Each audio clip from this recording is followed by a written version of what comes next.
তো আমাদের যার যাই মনে হোক না কেন, নির্বাচনে মানুষ যা মনে করেছেন সেইভাবে ভোট দেওয়ার সুযোগ পেয়েছেন এবং তার প্রতিফলন ঘটেছে। কেউ জিতবে, কেউ হারবে, এগুলোকে মেনে নেওয়া, গ্রহণ করার কোনো বিকল্প নেই। কিন্তু নির্বাচনের ফলের পর আক্রমণ, পাল্টা আক্রমণ, অশান্তি অবশ্যই বন্ধ হওয়া উচিত। আমি সবার কাছে আবেদন করব।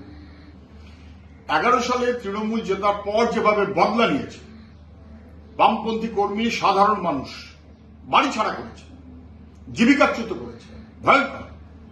16 নির্বাচনের পরেও মানুষ দেখেছেন বামপন্থী বিরোধী সাধারণ মানুষের উপরে ভয়ঙ্কর আক্রমণ হয়েছে।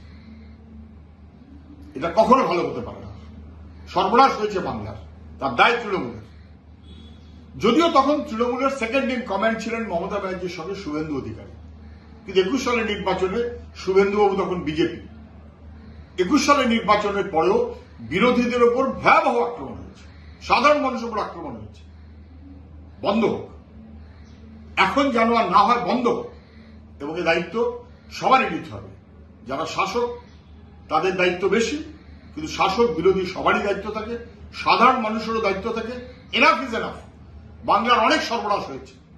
অন্তত নির্বাচনের পর আমার আবেদন থাকবে সবার কাছেই, শান্তি সম্প্রীতির বাতাবরণ রক্ষা করার দায়িত্বটা সবার। রাজনৈতিক দলগুলোর অবশ্যই বেশি, শাসক দলের তার চেয়েও বেশি, কিন্তু দায়িত্ব আমাদের সবার।